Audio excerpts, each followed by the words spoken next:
Subscribe करें forever take YouTube channel को latest video updates हासिल करने के लिए। ये है जी सिंगर का डीसी इन्वर्टर एयर कंडीशनर जो कि 16 टेम्परेचर पे काम कर रहा है। और दोस्तों देखें, जैसे कि आपको डिस्प्ले पे दिखाई दे रहा होगा, ये सिंगर के डीसी इन्वर्टर एयर कंडीशनर पर E8 एरर कोड शो हो रहा है। तो इसका क्या मतलब है और ये क्यों आता है, तो चलाएं हम आपको मुकम्मल तफसील के साथ बताते हैं। और ये चूँकि आउटडोर से ताल्लुक़ रखता है तो इसलिए हम आपको आउटडोर की तरफ लेके चलेंगे और वहाँ पे मुकम्मल तफसील बताएंगे। और दोस्तों अभी हम आ गए हैं आउटडोर की तरफ। देखें तो इस आउटडोर का कवर खोल के तो आपको मुकम्मल तफसील बताएंगे। और ये है जी इसका मॉडल नंबर, जैसे कि आप देख रहे हैं ये आउटडोर मॉडल नंबर है और ये इसका इंडोर मॉडल नंबर है। और देखें अभी आउटडोर का कवर हमने खोल दिया है। तो ये जो है जब भी ये E8 एरर कोड आ जाएगा तो इसका मतलब ये है कि जो यूनिट का डिस्चार्ज पाइप सेंसर है वो फॉल्टी हो चुका है, किसी भी वजह से उसमें शॉर्ट सर्किट आ चुका है, ओपन हो चुका है।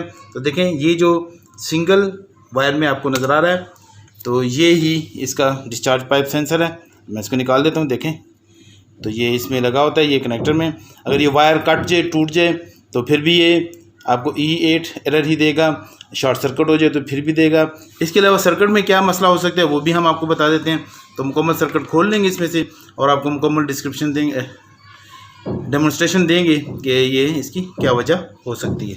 देखें दोस्तों PCB हमने यहाँ से जो यूनिट से वो हटा दिया है आपको दिखाने के लिए। देखें डिस्चार्ज पाइप सेंसर जो है वो कुछ इस तरह से यूनिट में लगा होता है। देखें मैं आपको नज़दीक करके दिखा देता हूँ।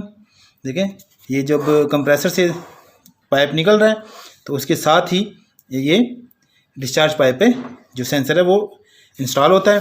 तो आप आसानी से ये इस तरह से इसको चेक कर सकते हैं। अगर ये अपनी जगह से उतर जाएगा या गिर जाएगा तो फिर भी आपको ये E8 ही एरर शो करेगा।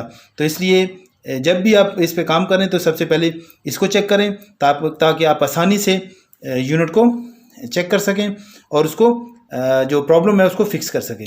और देखें जी हमने आउटडोर यूनिट से जो PCB है उसको बाहर निकाल लिया और आपको बताएंगे कि PCB में क्या फॉल्ट हो सकता है कि जब एरर E8 आ जाए तो उसका क्या मसला हो सकता है। तो आए हम आपको मुकम्मल तफसील के साथ बताते हैं।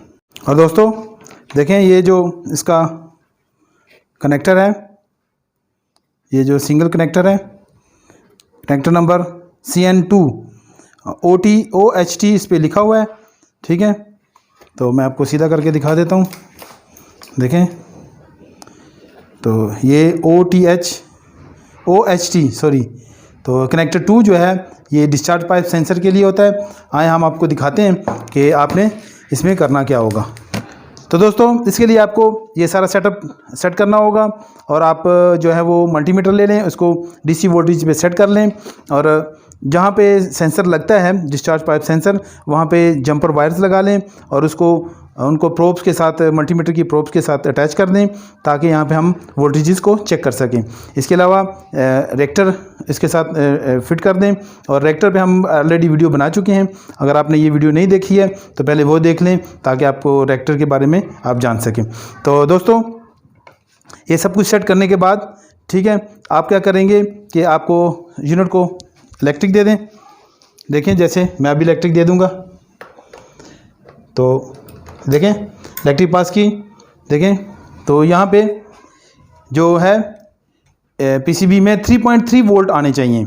तो अगर यहाँ पे 3.3 वोल्ट आ रहे हैं तो इसका मतलब ये है कि आपका जो PCB है वो बिल्कुल ठीक है, वो अपना काम कर रहा है, वो इलेक्ट्रिक पास कर रहा है। और इसके अलावा आपका जो सेंसर है वो फॉल्टी है तो आप जो सेंसर है वो चेंज कर देंगे और सेंसर की वैल्यू आगे चल के हम आपको बता देते हैं कि उसकी क्या होगी।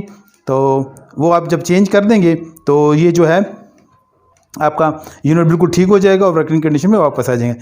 तो चलते हैं, आपको हम सेंसर की वैल्यू बता देते हैं। और दोस्तों अब हम आपको जो डिस्चार्ज पाइप सेंसर है इसकी रेजिस्टेंस वैल्यू आपको बताएंगे, लेकिन उसके लिए आपके पास क्या होना चाहिए, एक रूम टेम्परेचर जो है वो 25 डिग्री होना चाहिए और जो एक मल्टीमीटर होना चाहिए और 25 डिग्री ज़रूरी नहीं है, लेकिन ज़्यादातर कंपनीज जो है वो इस पे ये रिकमेंडेशन देती हैं कि आप 25 डिग्री पे जो सेंसर चेक करेंगे उसकी वैल्यू अच्छी आएगी, लेकिन दूसरी डिग्री पर भी चेक कर सकते हैं, कोई ऐसा मसला नहीं है। इसके अलावा सेंसर्स पर हमने ऑलरेडी वीडियो बनाई हुई है, आप सेंसर्स को कैसे टेस्ट कर सकते हैं। अगर वो वीडियो आपने नहीं देखी तो आप ज़रूर देखें। और अभी हम आपको बताते हैं कि इसकी 25 डिग्री पे इसकी वैल्यू कितनी होनी चाहिए, जो कि ठीक वैल्यू कहलाएगी। और देखें अभी हमने चेक किया और ये दिखा रहा है 20.35 किलो ओम्स। तो ये डिस्चार्ज पाइप सेंसर जो है वो आपका इस वैल्यू पे होना चाहिए। अगर 25 डिग्री रूम टेम्परेचर है और इसकी वैल्यू ये आ रही है, इसका मतलब है आपका सेंसर बिल्कुल ठीक है, उसमें कोई मसला नहीं है। आप नया सेंसर इस वैल्यू का इस पर लगा सकते हैं। और दोस्तों, उम्मीद करता हूँ आज की ये वीडियो भी आपको बहुत अच्छी लगी होगी और आपके बहुत ज़्यादा काम आएगी। तो मिलते हैं इस तरह की एक और इन्फॉर्मेटिव वीडियो में। तो देखते रहें फॉरवर्ड टेक।